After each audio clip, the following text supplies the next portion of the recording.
اور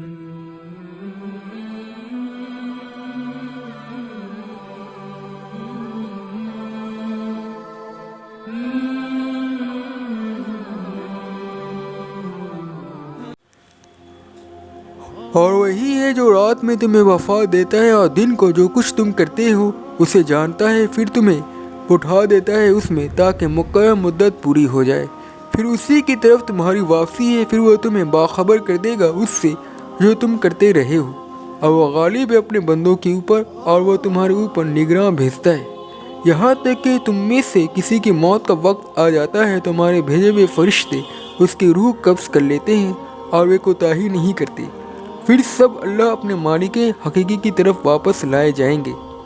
سن لو، حکم اسی کا ہے اور وہ بہت جلد حساب لینے والا ہے۔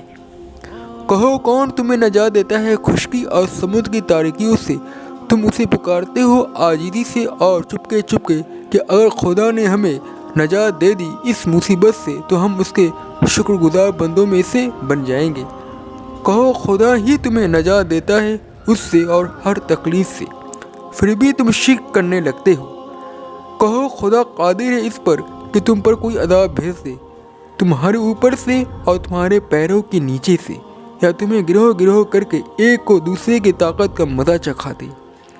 دیکھو ہم کس طرح دلائل مختلف پہلوؤں سے بیان کرتے ہیں تاکہ وہ سمجھیں، اور تمہاری قوم نے اسے جھٹلا دیا ہے حالانکہ وہ حق ہے۔ کہو، میں تمہارے اوپر داروغہ نہیں ہوں، ہر خبر کے لیے ایک وقت مقرر ہے اور تم جلد ہی جان لو گے۔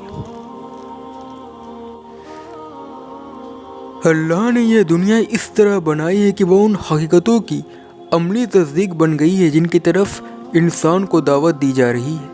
اگر آدمی اپنی آنکھوں کو بند نہ کرے اور اپنی عقل پر بناوٹی پردے نہ ڈالے تو پوری کائنات اسے قرآن کی فکری دعوت کا عملی مظاہرہ دکھائی دے گی۔ درخت کے تنے میں شاخ نکلتی ہے اور شاخ میں پتے، مگر دونوں کے جوڑوں میں فرق ہوتا ہے، جیسا کہ بنانے والے کو معلوم ہے کہ شاخ کو اپنے تنے سے جڑا رہنا ہے اور پتے کو الگ ہو کر گر جانا ہے۔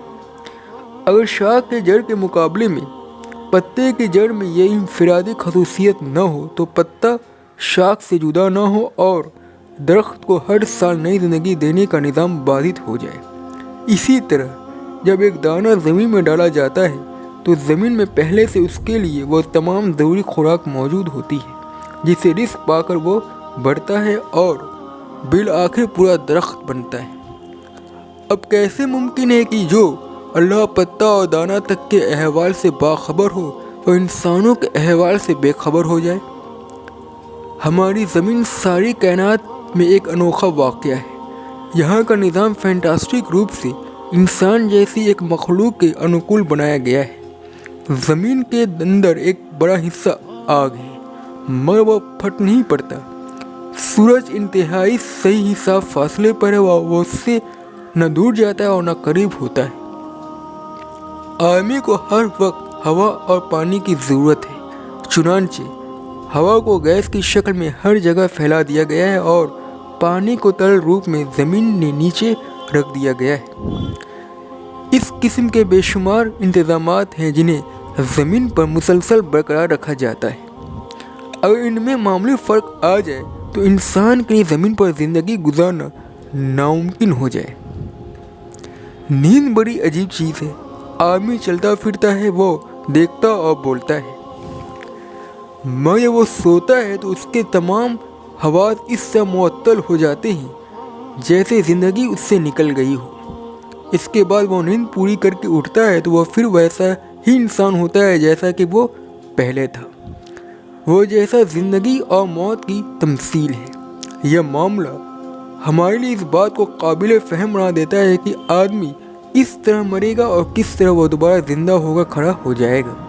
یہ واقعات ثابت کرتے ہیں کہ سارے انسان اللہ کے اختیار میں اور وہ وقت آنے والا ہے جبکہ اللہ اپنے اختیار کے مطابق ان کا فیصلہ کرے۔ انسان کو اس دنیا میں جتنی مصیبتیں پیش آتی ہیں اتنی کسی بھی دوسرے جاندار کو پیش نہیں آتی۔ ایسا اس لیے ہوتا ہے تاکہ آدمی پر ایسے حالات طاری کیے جائیں جبکہ اس کے اندر سے تمام مصنوعی خیالات ختم ہو جائیں اور آدمی اپنی اصلی فطرت کو دیکھ سکے۔